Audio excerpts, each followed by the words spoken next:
Et en parallèle de cette histoire, donc en fait, je crois que dans le multivers, j'ai vraiment plusieurs vies parce que Ouais, je vois ça, il y a la vie où j'ai décidé de tout arrêter et de rentrer vivre en France pour co-créer Sync avec Kev.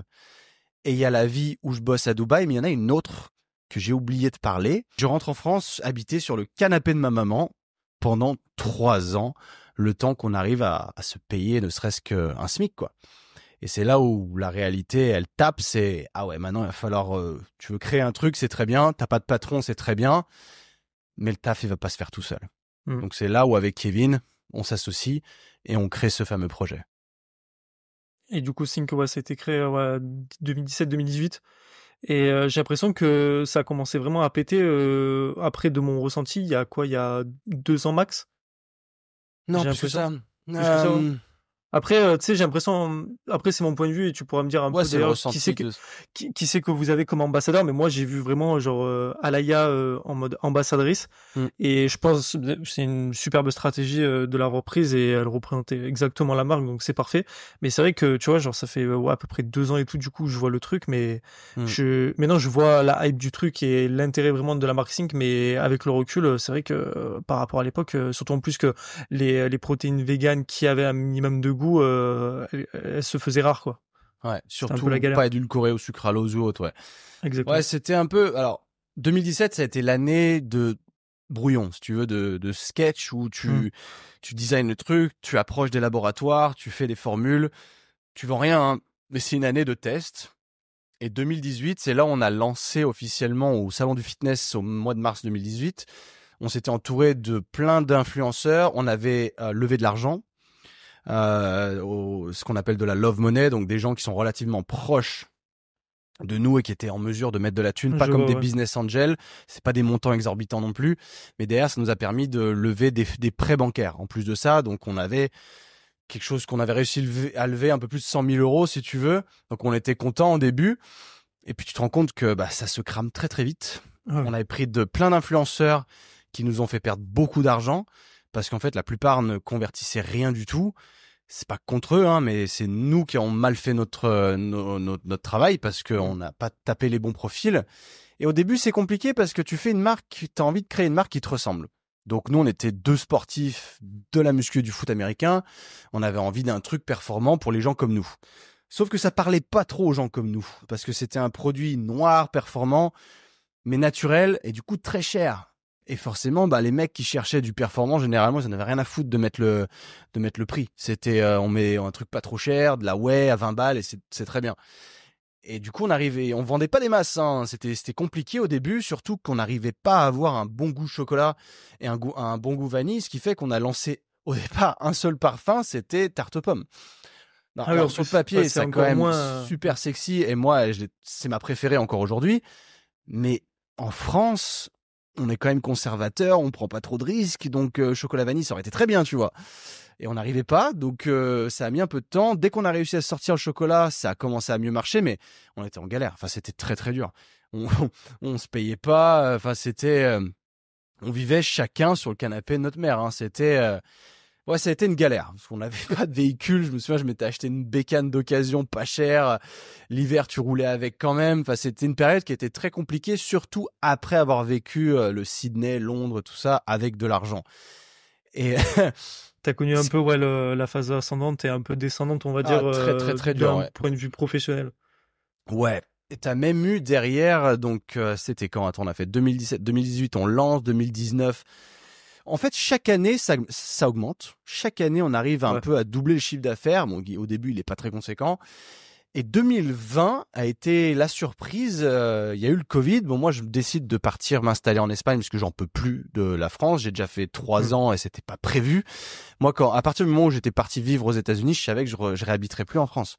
Hmm. Ça avait déjà tout changé au niveau de ma perspective. C'est pour ça que je fais l'Australie, je fais l'Angleterre. Et la France, c'est périodique. Si j'y vais, c'est 2-3 mois. Tu vois, c'est pas des années. Donc là, refaire 3 ans, ça a été extrêmement dur pour moi, mentalement. Et là, je décide de partir en Espagne parce que j'ai ma cousine qui habitait ici avant. J'avais pu aller dans son appartement pendant l'été 2018. Je lui avais sous-loué son appart avec des potes. Et je suis tombé amoureux de la ville, en fait. Je me suis dit, c'est trop cool ici, le climat est incroyable, les gens sont cool, la ville, elle est belle. C'est une super ville. Et de ce fait, je planifie un jour de venir vivre ici. Donc c'était été 2018, mais je viens vivre ici du coup début 2020. Donc février 2020, juste avant le Covid en fait. Mais je savais pas qu'il allait avoir le Covid. Mais au final, ça m'a arrangé entre guillemets dans le sens où moi j'étais là, je pouvais bosser de chez moi. Personne sortait dans la rue, mais moi je bossais en fait. J'étais chez moi, ça me dérangeait absolument pas et je bénéficiais d'un super climat. On était donc au mois de mars. Moi, au mois de mars, il faisait déjà soleil. J'étais sur la terrasse en train de bronzer, alors que Clairement. tout le monde était en train de déprimer en France. Donc pour moi, c'était un bon deal. C'est bien tombé. Du coup, ça démocratise un petit peu cette manière de travailler en remote. Parce qu'au départ, on avait cette mentalité de construire une équipe en interne, d'avoir des bureaux, des trucs comme Bureautique, ça. ouais, tout ça, ouais, Alors normal. que là, ça commence à un peu ouvrir le champ des Des possi- possibilités. Moi, j'aime, ça me convient très bien. Et petit à petit, on bosse comme ça. Et en fait, le Covid a doublé les ventes. Du jour au lendemain, les gens restent chez eux, donc commandent beaucoup plus en ligne. Donc, on a vraiment eu d'un mois à l'autre le double de ventes. Et après, ça restait à ce niveau-là, quoi. Donc, c'était cool. Et petit à petit, on a fait plein de pivots au niveau de notre image de marque, notre branding, pour correspondre à une niche qui était plus réceptive à nos produits, à savoir la jante féminine, en fait. Parce que parler performance, c'est bien, mais les mecs, c'est pas pareil. Les mecs, on veut le truc le moins cher, c'est pas pareil. Les femmes, si tu leur parles bien, c'est con à dire, mais les achats sont beaucoup plus émotionnels chez les femmes que chez les Oui, hommes. clairement. Et si, en fait, le produit est le même, c'est juste que le packaging est différent. Mais on s'est aperçu que toutes les femmes qui font du yoga, du fitness, c'est ce qu'elles recherchent. Elles veulent un produit qui est clean, qui a bon goût, qui se digère bien, qui leur crée pas des ballonnements, tu vois, même de la rétention d'eau. C'est souvent les femmes, elles ont ce problème d'avoir Le le bas du ventre qui est ventre, ouais. pas plat à Mm. cause de tout ça et des cycles menstruels, etc., etc. Du coup, ça correspondait bien, tu vois, et c'est bien tombé. Donc, du coup, on décide de complètement pivoter, rebrander, faire un truc qui est un peu plus sexy. Donc, en tant que fondateur, on se met moins en avant parce qu'on colle moins à la marque, forcément. Du jour au lendemain, t'es plus du tout. Je vais pas moi me mettre en avant. Au début, je l'étais, Mm. mais j'étais le sportif foot américain qui vendait une prod performante et naturelle, pardon. Et du jour au lendemain, t'es un produit qui est juste naturel. T'es plus du tout dans la même démarche. Donc là, moi, je suis plus du tout mis en avant et c'est ok. Et ça se passe plutôt bien. On continue à grandir. On fait des tests parce que ce qui est compliqué, c'est qu'on crée des produits de rien. On veut pas, parce qu'aujourd'hui, c'est très simple d'appeler un laboratoire, de leur demander leur catalogue et de simplement Faire une mettre une formule, ouais. étiquette. Mm. Ouais, en fait, c'est une marque blanche. Oui, Tout oui. le monde, enfin, beaucoup de marques font ça, tu vois. Et nous, on n'a jamais voulu. Parce que déjà, c'était pas assez bien, entre guillemets, parce que quand ils développent des produits comme ça, bah, le processus de R&D, il est pas hyper complexe parce que eux derrière, il faut qu'ils la vendent la formule. Donc ils vont pas se faire chier à mettre une tonne en R&D pour après vendre une formule. Alors que si ils mettent entre guillemets le strict minimum, ouais, ça va, c'est pas trop mal, tu vois, ça fonctionne. C'est disponible rapidement, c'est facile. Et il y a beaucoup de marques qui veulent pas se faire chier non plus et qui font ça. Elles achètent tous ces produits qui sont en white label et done, on fait une gamme complète et puis c'est réglé. Sauf que nous, on était beaucoup plus exigeants parce qu'on voulait répondre à un vrai problème. Donc c'était très dur d'avoir une protéine qui soit naturelle, à base de plantes et bonne. Et c'était surtout le challenge d'avoir une bonne texture, pas un truc granuleux, farineux, hein, avec un bon goût. Enfin, c'était de la R&D constante depuis des années. Sauf que le problème auquel tu te frottes, c'est quand tu fais de la R&D pure et que tu testes ton produit sur le marché, bah, t'as peu de recul. C'est que Mm. parfois, ben, t'as des produits comme les premières barres protéinées qu'on a sorties qui se conservaient pas aussi bien que sur le papier. Au départ, tu penses, c'est un produit que tu viens de créer, en fait, avec le laboratoire, donc tu te dis trop bien, il est stable, mais t'as pas le recul pour. Ce qui fait que nous, on avait une DLUO de 12 mois, sauf que parfois, avec les chaleurs, au bout de 3 mois, elles étaient mortes tes barres. Ouais. Donc, du coup, Pas ouf. enfin, tu vides ces trucs, tout est gâché, tu dois acheter des milliers de barres à la poubelle, tu dois redémarrer, tu repars au drawing board, en fait, tu dois recommencer un développement depuis zéro sur des barres avec potentiellement un nouveau prestataire. C'est très compliqué. Mais moi, je kiffe ça. Aujourd'hui, je ne fais plus que ça chez Sync. Au début, tu es un peu multicasquette. Quand tu es entrepreneur comme ça, tu fais un peu tout. Puis petit à petit, tu staffes et tu te mets dans là où tu es bon. Et moi, là où je suis bon, c'est la partie produit, c'est la partie création, encore une fois. Et je m'occupe du R&D. Ouais, parce que justement, j'avais entendu comme quoi, quand tu avais confondé Sync, tu adorais vraiment ce truc de développer un projet de A à Z. que ce soit vraiment le début, et que maintenant que du coup Sync marche très bien et se développe davantage, le fait maintenant on va dire d'avoir on va dire un aspect de management et tout, ça te saoule Mm. un peu, et toi t'aimes beaucoup on va dire dans la conception du projet, mais Ouais. on va dire dans la partie opérationnelle. Et du coup Mm. je pense que c'est pour ça que tu t'es rangé dans la R&D, parce que t'es toujours on va dire dans la partie un peu créative de C'est ça. l'entreprise au niveau du produit. Et puis je pense que ça a plutôt bien réussi en vrai, parce que franchement maintenant les produits Ouais, ils sont j'ai eu du mal à trouver ma place parce qu'au départ, ouais. j'étais plutôt je faisais tout ce qui était dans l'ombre, en fait, tout ce qui était la logistique, le transport de flux, enfin, le mouvement de flux, tout ce qui était, comment t'appelles ça, même le customer service, Hmm. tout ce qui était dans l'ombre. Et aujourd'hui, c'est plus moi qui fais tout ça. Et je préfère parce que je trouve qu'il y a peu de valeur ajoutée à ça et c'est pas un truc qui me fait kiffer. Alors que créer le produit de A à Z, quand vraiment tu veux créer un super produit, il y a du taf. Parce que ça dépend de ton niveau d'exigence. Tu vas Hmm. avoir des gens qui vont être précipités par le temps et qui vont dire OK, c'est bon sur un truc qui est vraiment moyen et on veut pas faire ça. On n'a jamais voulu le faire, on s'est toujours dit on veut un truc de fou et ce qui fait que plein de fois on a fait des nouvelles formules comme les bars là, tu vois, on a sorti des bars un nouveau modèle l'année dernière. Elles sont bonnes mais enfin c'était début d'année là cette année, au mois de mai pardon. Elles sont bonnes mais j'en étais pas encore satisfait. Il fallait que je pousse encore le truc parce que je savais qu'on pouvait aller chercher un truc encore meilleur. Et on a réussi. Et là, on les a terminés et j'attends les toutes dernières qui doivent arriver chez moi d'ici 2-3 jours. Et sur le papier, les versions précédentes que j'ai testées, déjà, elles étaient géniales. Et ce qui m'a fait réaliser ce changement, c'est quand je suis retourné aux États-Unis cet été et que j'ai retesté des marques qui étaient Hmm. similaires dans le naturel et bio aux US et que j'ai pu faire des comparaisons et tout ça et du coup me dire on peut faire mieux. Il y a moyen de faire un truc aussi bien que ça si ce n'est mieux.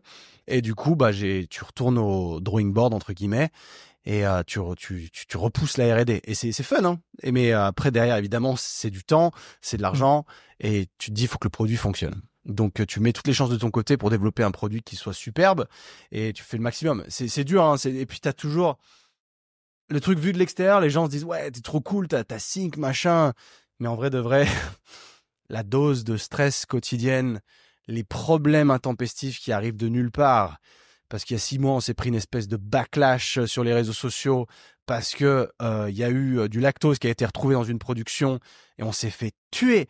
Mais tu dis mais les gars, c'est une erreur. Relax, tu vois, c'est pas normal. Ouais. On n'essaye pas de vous mytho en disant qu'il y en a pas alors qu'il y en a. C'est s'il y en a, on va comprendre pourquoi. Et là, tu te rends compte que ton fournisseur, il est pas hyper clean sur comment ils font les choses, ce qui fait que il peut y avoir des dérapages de leur côté. Donc c'est là où tu fais ah ok, on va aller chercher ailleurs. Hmm. Et là, tu cherches des nouveaux fournisseurs et c'est dur de trouver des bons fournisseurs parce qu'il y en a beaucoup. Du coup, tu fais plein de tests. Tu vois, il y a 3 semaines, j'étais en Pologne parce que j'ai trouvé un super partenaire là-bas, hyper fiable. Euh, Jusqu'à présent, c'était en Belgique. Donc là, on va en Pologne. Ok. Je discute avec les mecs, je fais faire des tests. Mec, on faisait des tests en direct, des mélanges d'ingrédients en direct pour réussir à faire mieux que ce qu'on a aujourd'hui. Pour être sûr, surtout, qu'il n'y ait jamais de dérapage comme ça, qu'on soit certain que tout soit bouclé, qu'il n'y ait jamais de contamination de quoi que ce soit. Et on y a réussi, tu vois. Mais c'est pareil, ça prend du temps, ça prend de l'argent. C'est super compliqué. Et les gens se rendent pas compte de ça, tu vois, sur les réseaux sociaux, quand les gens ont commencé à faire du bad buzz contre nous, en disant ouais, ils nous ont menti, ils nous ont pris pour des cons, machin. Et ces messages deviennent viraux sur les réseaux sociaux, et toi, t'es impuissant, en fait, t'es là, mais oh, calmez-vous, arrêtez de raconter des conneries, tu vois. Et le problème, c'est que les gens aiment le drama, aiment les clashs, donc ça plaît, tu vois. Et on a Hmm. perdu beaucoup de clients, malheureusement. Évidemment, t'as des gens qui sont déçus, qui pensent que tu les as arnaqués, et que c'était pas du tout le cas au final. Mais c'est le jeu, en Ah, fait. Tu vois, t'as des marques concurrentes qui te tapent dessus volontairement. Enfin, généralement, c'est jamais des grosses marques, puisque les grosses marques, elles en ont rien à foutre. Mais c'est plutôt des plus petites marques qui ont la haine contre toi et qui, eux, vont appuyer le bouton, tu vois. Il y a eu une marque concurrente qui a payé pour qu'une vidéo bad buzz soit projetée à un maximum de gens sur le marché. Je vais pas les citer parce que je suis pas une merde, mais je sais qui c'est. Et c'est bien ok. dommage de faire ça. Ça Non, représente je bien une certaine mentalité de vouloir tirer les gens vers le bas. Mais c'est le jeu, encore une fois. ouais, effectivement, ouais. Et d'ailleurs, pourquoi on va dire vous avez choisi Alaya, et si vous avez choisi d'autres personnes d'ailleurs? Genre, qu'est-ce que à chaque fois ça Euh, revenait? Est-ce que vous êtes au niveau? J'imagine que au niveau des collabs tout ça, vous êtes à la majorité, c'est des femmes ou t'as un petit peu d'hommes?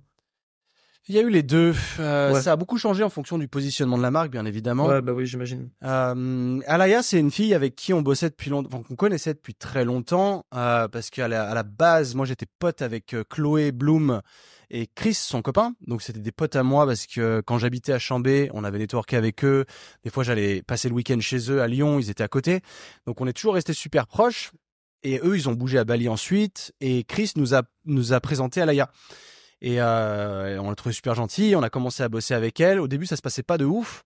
Petit à petit, elle a grossi. Elle a pris beaucoup de following, en l'occurrence. Hmm.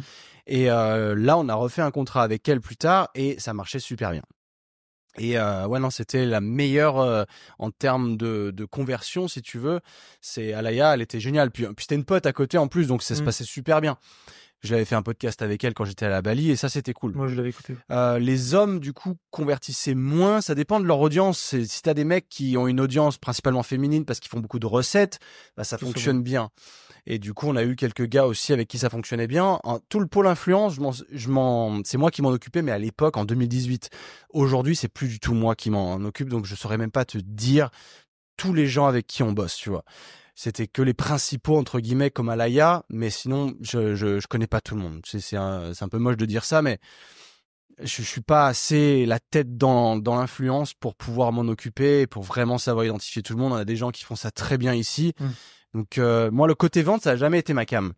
J'étais dans le côté création et j'ai toujours aimé tout ce qui était branding, design et création de produits. Mais la vente, c'est un autre métier et c'est pas le mien. Ouais. Et d'ailleurs, vous êtes combien en tout de collaborateurs pour la marque Sync? Parce que j'imagine que vous êtes Pas majorité beaucoup, remote. Ah ouais, pas pas beaucoup. beaucoup, ouais, pas beaucoup majorité Beaucoup de remote, mais prestataires. beaucoup de freelance surtout. Ouais, prestataires. Tu vas avoir beaucoup de gars qui bossent sur contrat, mais en CDI, il y en a pas beaucoup. C'est très Ouais, très faible parce que déjà ça coûte très cher de ouais. faire des CDI en France. Et après, on veut une certaine liberté de sorte que bah si ça fonctionne pas bien ou si au bout d'un moment t'es peut-être plus en capacité de payer ou si le rôle devient entre guillemets obsolète, Ouais, tu veux pas bah être bloqué, ouais. tu veux pas être bloqué, ouais, exactement. Du coup, principalement tout le monde est en freelance, moi y compris. Euh, mais ça reste une toute petite équipe. On n'est pas beaucoup. On a un core vraiment de 5 personnes. Et après, t'as plein de prestataires externes qui sont très spécialisés dans une ou deux matières. Ouais, surtout si vous êtes en plus en remote, franchement, Ouais, on est tous en c'est remote. Ouais. c'est le mieux.